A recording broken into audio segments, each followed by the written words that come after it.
Long before Göbekli Tepe became a name that reshaped archaeology, it was just another rise in the dry hills of southeastern Turkey. The landscape around it, not far from the modern city of Şanlıurfa, looks quiet and unremarkable at first glance. Rolling limestone ridges stretch across the horizon, wild grasses bend in the wind. For centuries, people lived alongside this hill without thinking much of it. Local farmers ploughed its slopes year after year. Sometimes their tools struck stone, sometimes strange shapes appeared in the soil, but nothing about the place suggested it held answers capable of rewriting human history. In the early 1960s, a joint survey by Istanbul University and the University of Chicago documented the hill. Archaeologists noted scattered stone fragments and assumed they were part of a medieval cemetery.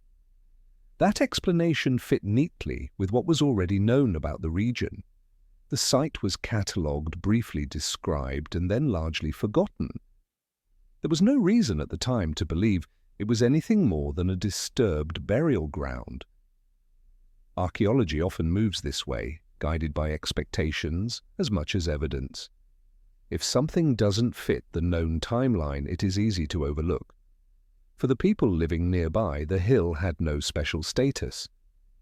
It was used for farming and grazing. Some villagers noticed carved stones, but carvings are not rare in Anatolia, a region layered with thousands of years of history. No official excavation followed. Decades passed. The hill remained quiet. Everything changed in 1994 when a German archaeologist named Klaus Schmidt visited the site. Schmidt had spent years working at Neolithic settlements, including Nevele Chori, a nearby site that had already challenged ideas about early human societies. When he walked across Göbekli Tepe, he noticed something that earlier surveys had missed or dismissed. The stones scattered across the surface were not gravestones. They were too large, too carefully shaped. Some had flat faces and sharp edges. Others hinted at relief carvings beneath the dirt. Schmidt later described his reaction in simple terms. He knew almost immediately that this was not a medieval site. These stones belonged to a much earlier world. They were worked limestone blocks, shaped with intention. In that moment, Göbekli Tepe shifted from an overlooked hill to a place demanding serious attention. Excavations began soon after, led by the German Archaeological Institute in cooperation with Turkish authorities. As soil was carefully removed, the true scale of the site started to emerge. Massive T-shaped pillars rose from the ground, some standing over 16 feet tall and weighing more than 10 tons. They were arranged in circular and oval enclosures, with two larger pillars positioned at the center of each ring. The layout was deliberate. This was not random construction or the result of gradual accumulation. It was planned. What struck researchers immediately was the precision. The pillars were evenly spaced. The circles were carefully shaped. Some stones were decorated with carved animals, foxes, snakes, birds, and boars, rendered in low relief. Others showed abstract symbols. These were not rough markings. They required skill, time, and a deep familiarity with stone. Then came the dating. Samples of organic material from the deepest layers were sent for radiocarbon analysis. The results were startling. Göbekli Tepe dated back to around 9,600 BCE. That made it more than 11,000 years old. To put that into perspective, Stonehenge would not begin construction for another 6,000 years. The Great Pyramid of Giza lay even further in the future. At the time Göbekli Tepe was built, humans were thought to live almost entirely as small, mobile bands of hunter-gatherers. According to long-standing models, monumental architecture belonged to settled farming societies with food surpluses, social hierarchies, and specialized labor. Göbekli Tepe did not fit that model at all. There was no evidence of permanent housing, no hearths, no trash pits filled with daily domestic waste. The tools found at the site were stone tools typical of hunter-gatherer groups, no metal, no pottery, no writing. And yet here were massive stone structures that required organization, cooperation, and long-term planning. Schmidt did not rush to dramatic conclusions, but he did speak plainly about the site's importance. He called it one of the most significant archaeological discoveries ever made. That statement alone was enough to trigger debate. Archaeology is cautious by nature. Extraordinary claims demand extraordinary evidence, and while Göbekli Tepe clearly existed, its implications were uncomfortable. Many researchers initially questioned the dates. Others wondered if the site had been misinterpreted. Could it be younger than it appeared? Were the structures built in phases much later than the earliest layers suggested? These questions were not dismissive, they were necessary. Rewriting prehistory is not something done lightly. As excavations continued, another detail added to the mystery. Göbekli Tepe had not simply been abandoned. At some point around 8000 BCE, the enclosures were deliberately filled in with soil, stone fragments, and debris. This was not the slow work of erosion. It was intentional. Someone or some group chose to bury the site. That act alone raises questions. Why build something so massive only to cover it up? Why preserve it beneath the earth rather than leave it standing? The burial helped protect the structures for thousands of years, but it also erased whatever meaning the site held for the people who created it. Early interpretations remained careful.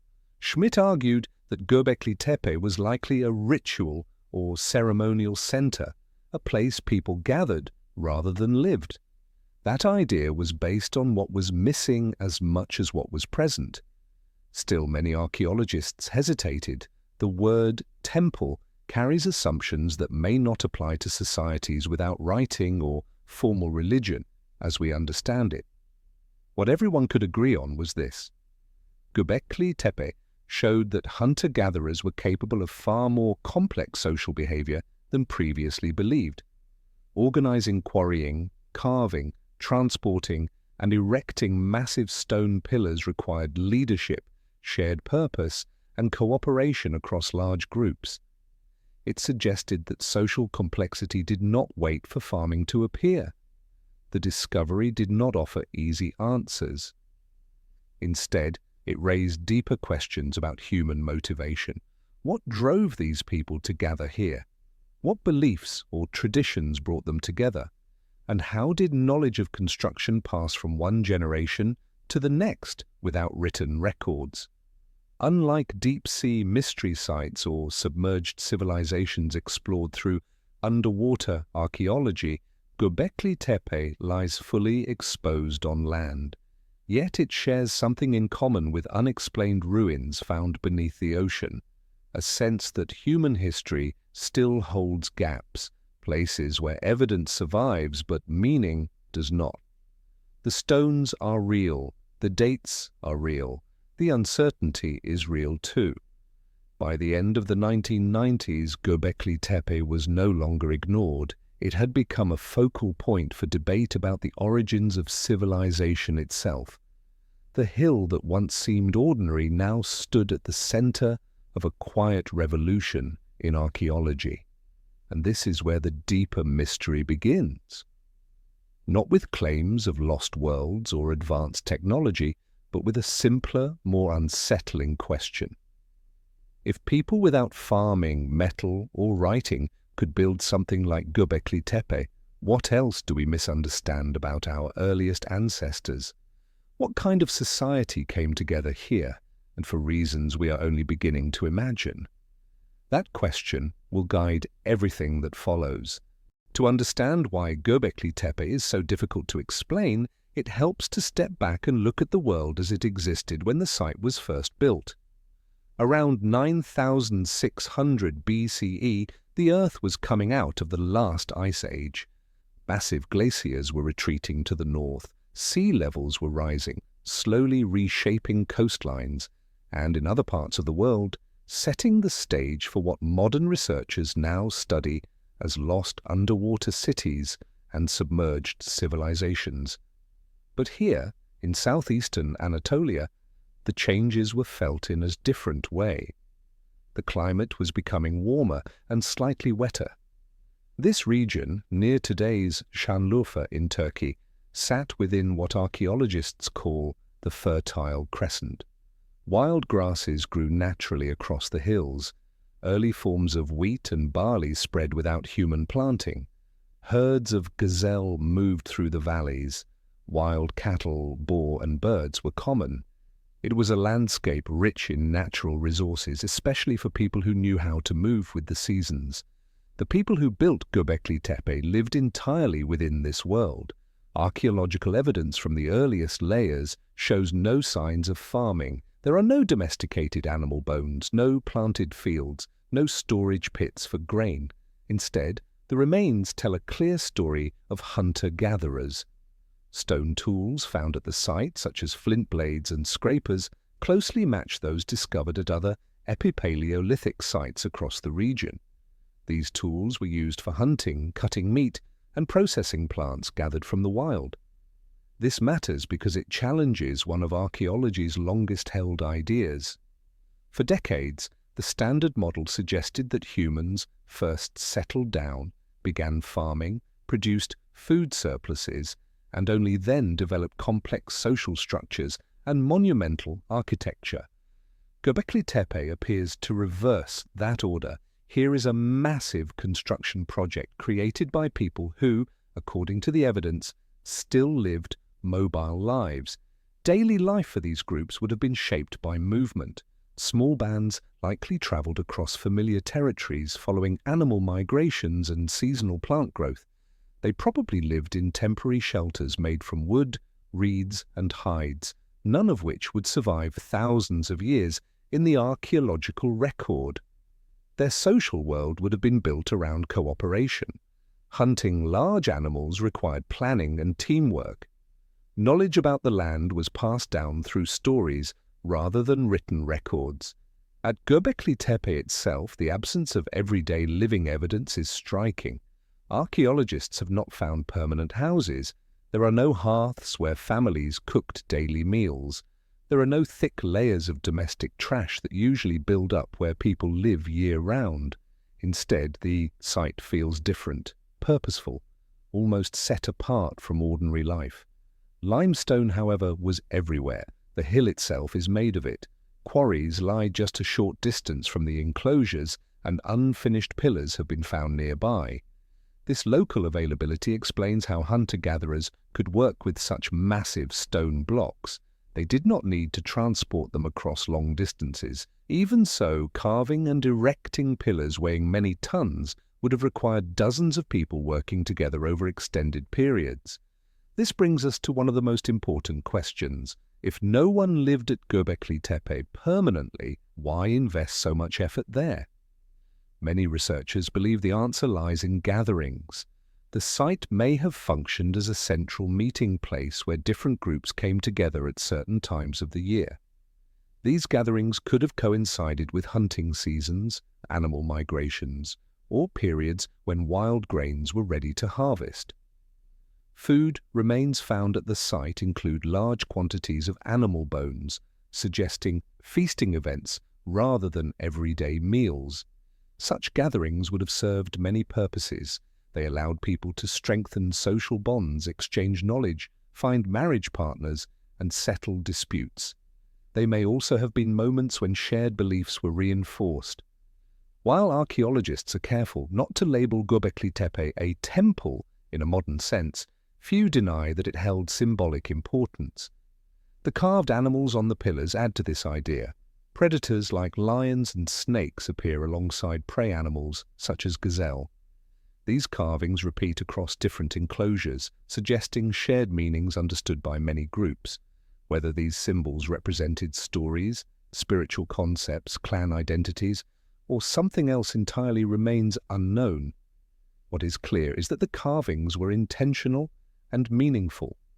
Scholars broadly agree on the environmental context and material facts. The people were hunter-gatherers, the climate supported abundant wild resources, the stone was locally available.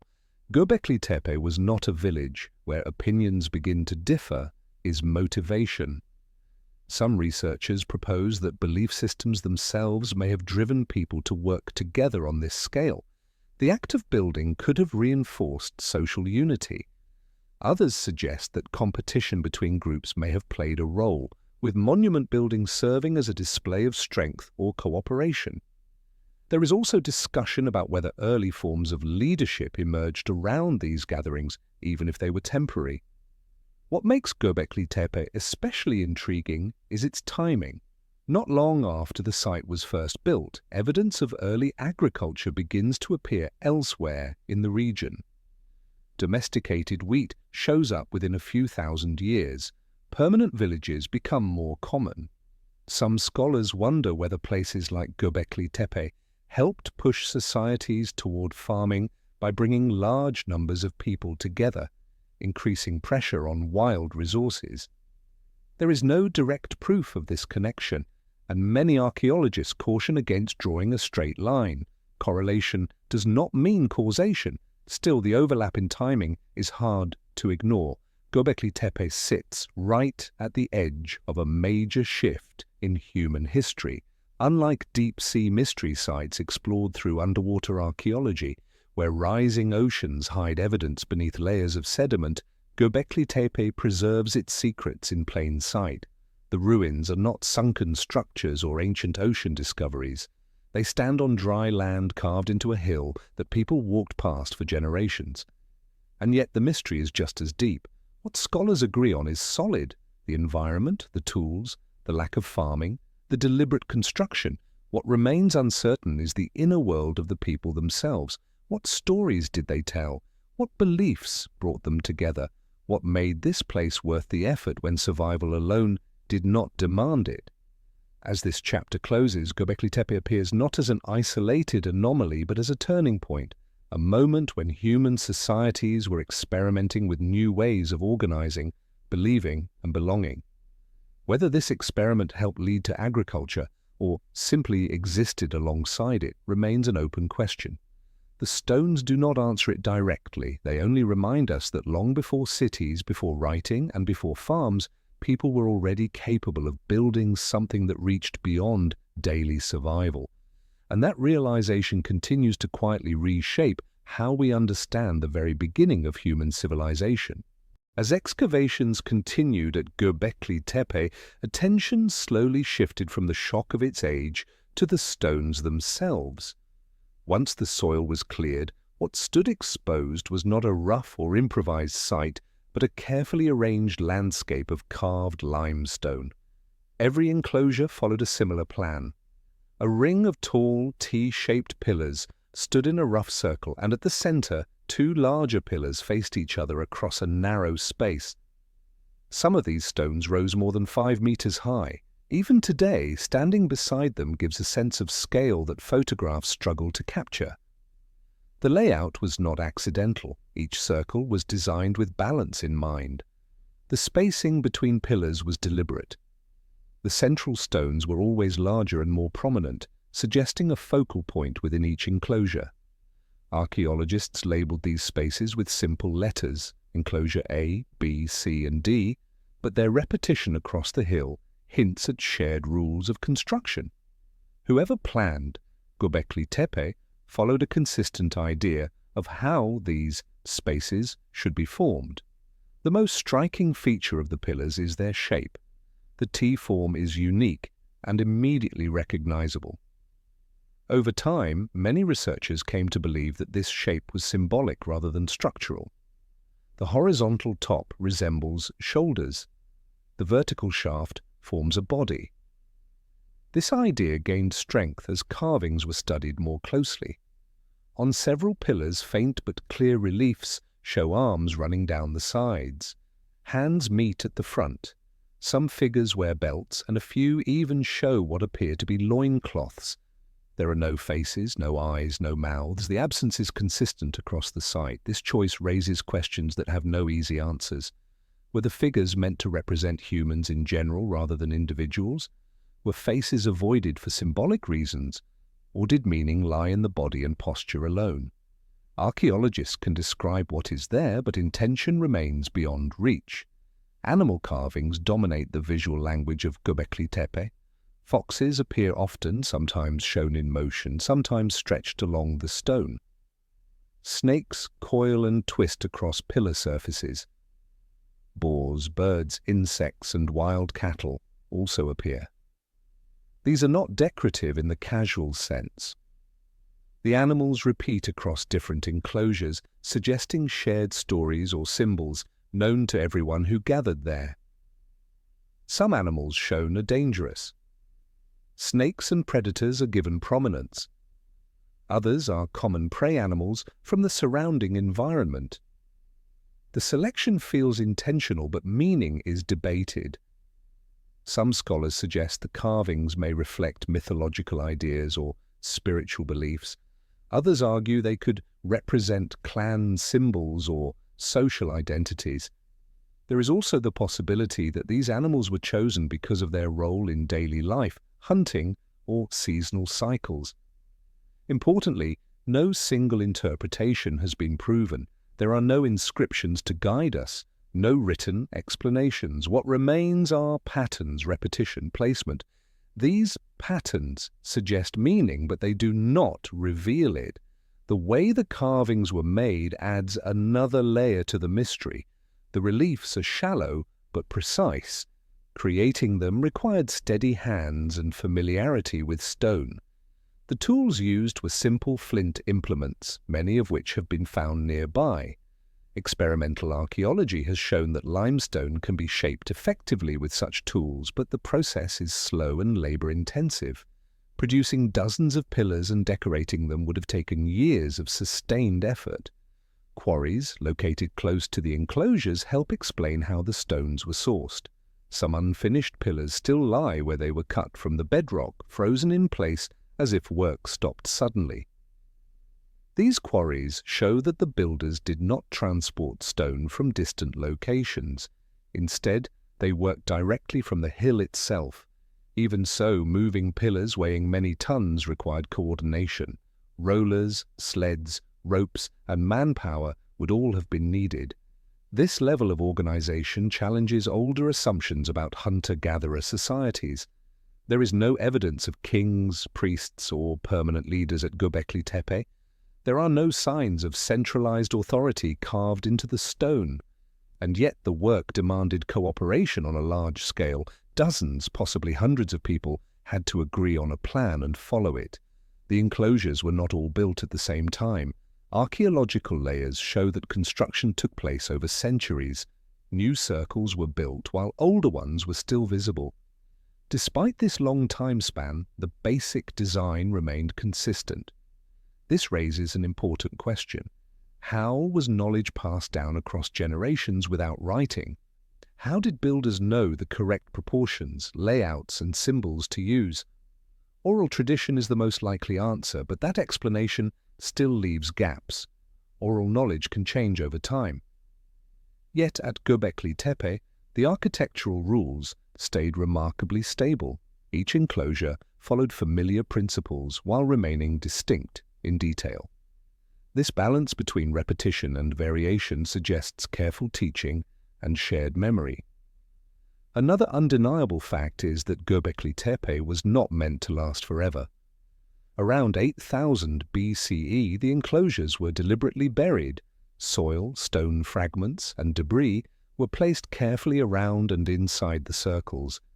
This was not destruction caused by collapse or natural disaster. It was intentional. The stones were covered, not smashed.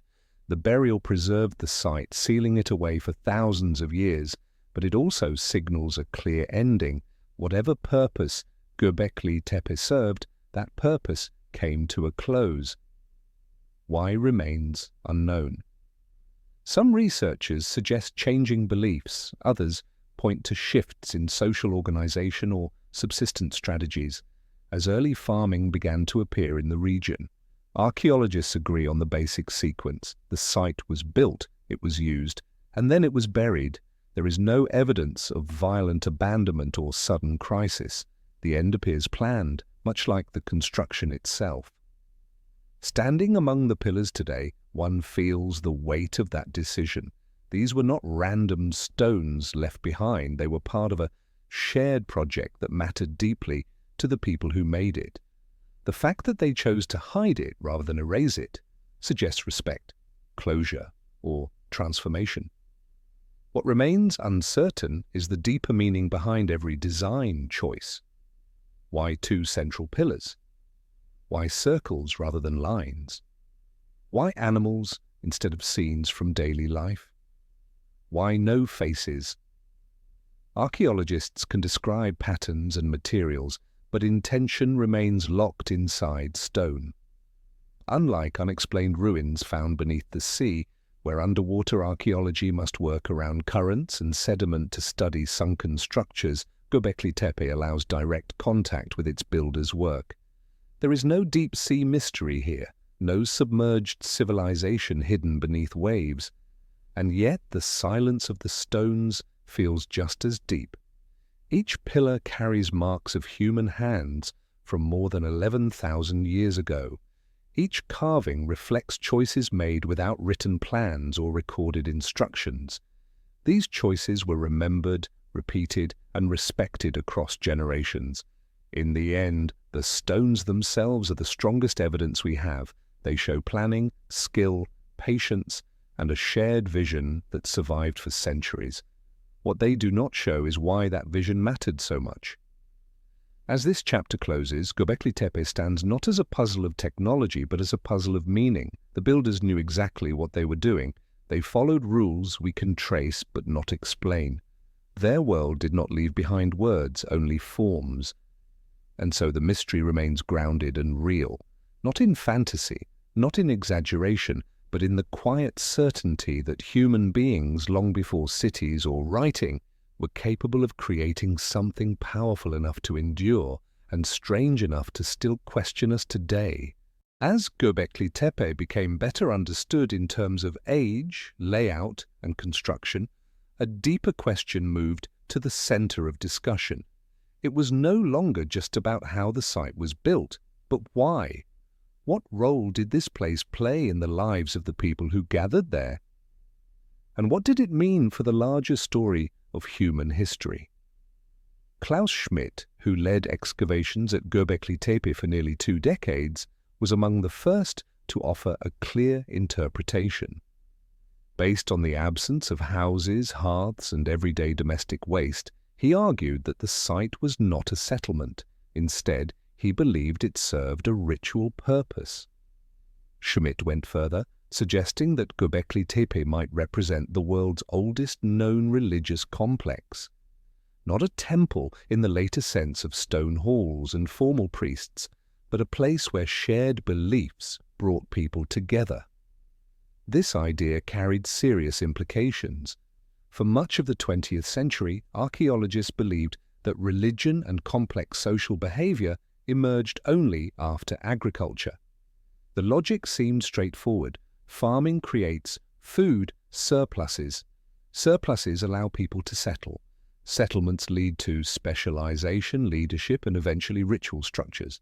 Göbekli Tepe appeared to break that sequence. If Schmidt was right, then shared belief may have come first. People may have gathered for symbolic or ritual reasons long before they planted crops or built villages. In this view, religion was not a byproduct of civilization. It was one of its driving forces. Some researchers expanded on this idea by looking at timing. Göbekli Tepe was built around 9,600 BCE, and within a few thousand years, clear evidence of early farming appears in the surrounding region. Domesticated wheat is documented not far from the site. Permanent villages begin to take shape. The overlap is striking. One proposal suggests that repeated gatherings at places like Göbekli Tepe increased pressure on wild food resources. Feeding large groups, even temporarily, would have been challenging. Over time, people may have begun experimenting with managing plants and animals more closely. In this way, the need to support ritual gatherings could have encouraged the first steps toward agriculture. It is an intriguing idea, but not everyone agrees. Many scholars urge caution, and their concerns are grounded in method rather than skepticism. They point out that calling Göbekli Tepe a temple risks projecting modern concepts onto people who lived more than 11,000 years ago. Religion today often implies organized belief systems, defined deities, and formal roles. There is no direct evidence for any of that at Göbekli Tepe. There are no inscriptions naming gods, no images clearly showing worship or sacrifice, no objects that can be confidently identified as religious tools. Everything we think we know about meaning at the site comes from interpretation of stone, space, and pattern. Some archaeologists prefer to describe Göbekli Tepe as a symbolic or ceremonial center without labeling it religious. They suggest that the site may have functioned as a place for social cohesion. In small, mobile societies, maintaining relationships between groups is essential. Shared gatherings allow people to exchange information, form alliances, and reduce conflict. The carvings and architecture may have served as visual markers of shared identity rather than objects of worship. Others emphasize storytelling. Before writing, knowledge was preserved through oral tradition. Symbols carved into stone could have supported these stories, acting as memory aids during gatherings. In this interpretation, the animals and abstract symbols at Göbekli Tepe were not sacred beings but narrative elements tied to shared histories or lessons. There is also the possibility that Göbekli Tepe served multiple roles over time. Its use spanned centuries. Meaning may have shifted as generations came and went. What began as a place for seasonal meetings could have grown into something more symbolically charged, or vice versa. Archaeology often struggles with this kind of long-term change, especially when there are no written records to anchor interpretation. Where researchers largely agree is on the site's importance. Göbekli Tepe was not casual. It required planning, cooperation, and commitment. People traveled there deliberately. They invested labor that went beyond immediate survival needs. That alone sets it apart from ordinary camps or hunting sites. Another point of agreement is that Göbekli Tepe was non-residential. Whatever activities took place there, they were not part of daily domestic life. This separation between living space and gathering space is itself significant. It suggests that the builders recognized certain places as special, even if we cannot define exactly how. The debate, then, is not about whether Göbekli Tepe mattered. It is about what kind of meaning mattered most. Some scholars argue that the question of religion versus social function may be too narrow. Early human societies did not divide life into neat categories. Belief, identity, survival, and cooperation were likely intertwined. A gathering that reinforced social bonds may also have reinforced shared beliefs. A ritual may have been as much about community as about the unseen. The lack of writing keeps these discussions open. Unlike later civilizations, there are no texts to quote, no prayers to translate, no names to follow through time.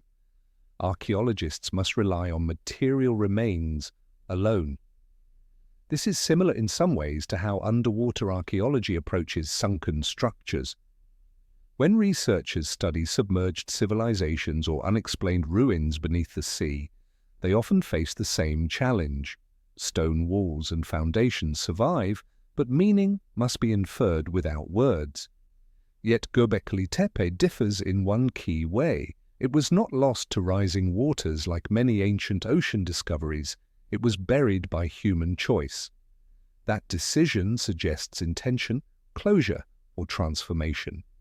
Some scholars wonder whether the burial itself was symbolic, marking the end of an era or a change in belief. Importantly, none of these ideas require exaggeration or fantasy. The mystery of Göbekli Tepe is grounded in evidence, not speculation about lost worlds or advanced technology. It does not belong to the realm of deep-sea mystery or sunken structures hidden beyond reach. Its challenge lies in interpretation, not discovery. Klaus Schmidt himself was careful, even as he pushed boundaries. He acknowledged that temple was a modern word, used as shorthand rather than a precise label. His goal was not to impose certainty, but to encourage new questions. In that sense, his legacy is not a single answer, but a shift in how archaeologists think about early human behavior.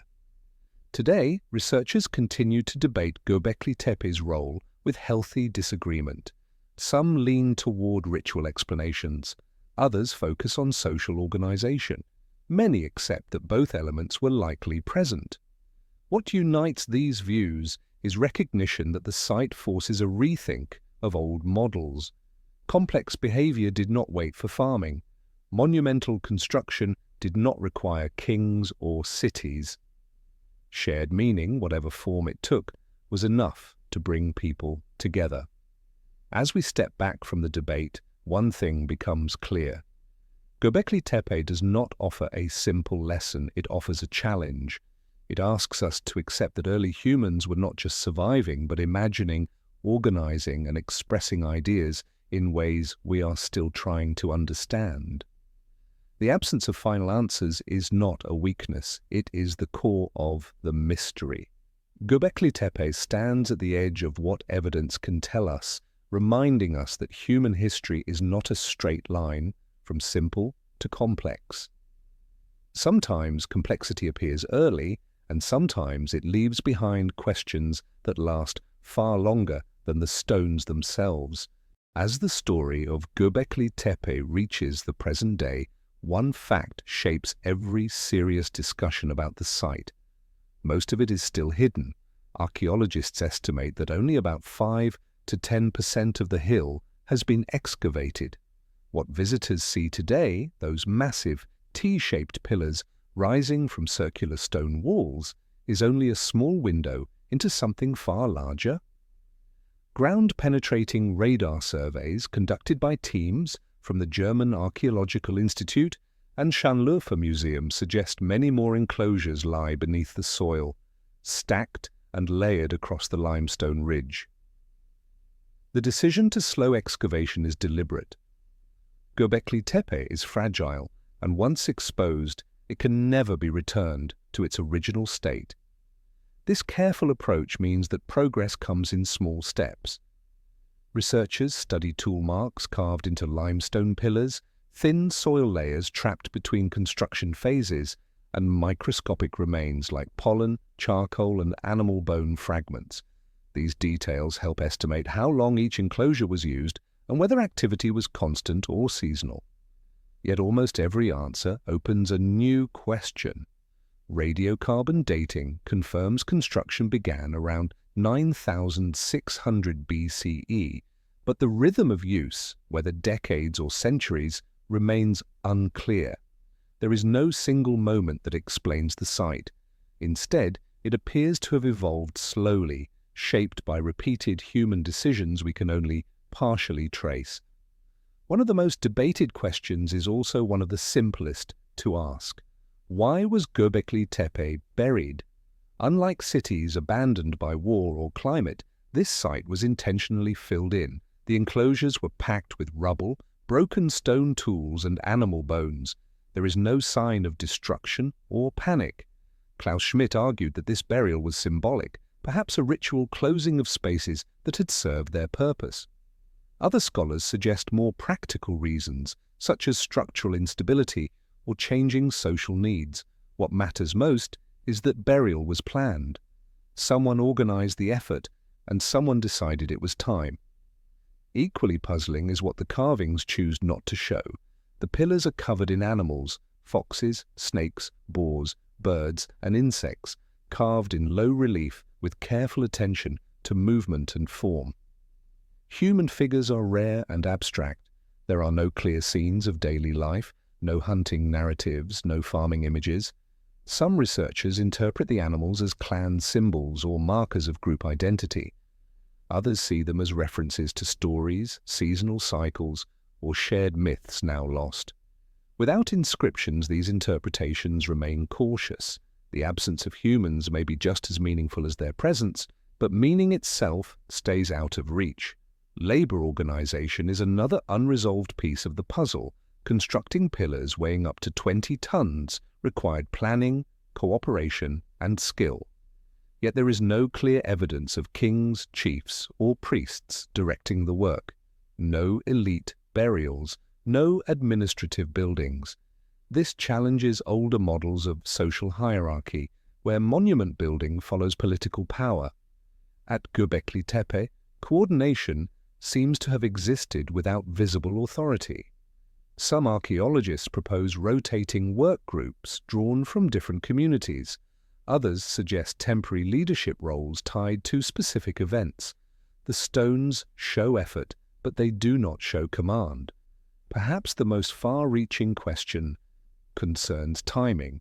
Göbekli Tepe predates clear evidence of farming in the region. Wild grains were present, and tools for processing plants have been found, but full agriculture appears later. This reverses a long-standing assumption in archaeology. For decades, textbooks taught that farming led to permanent settlements, which then allowed religion and monument building to develop. Göbekli Tepe suggests a different sequence. Large communal projects came first.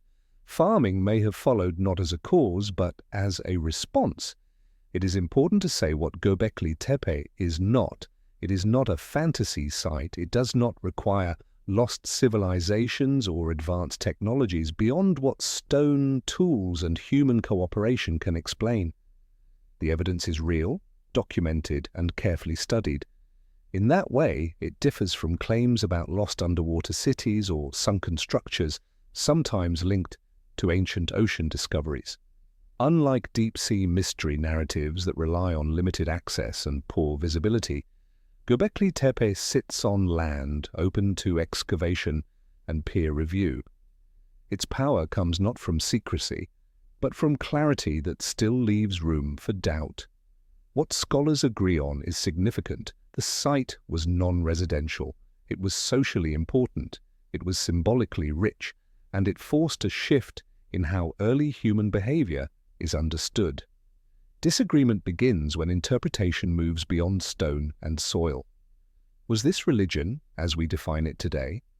Or was it something broader, shared identity, storytelling, or seasonal gathering? Archaeologists are careful here, aware that modern words can distort ancient realities.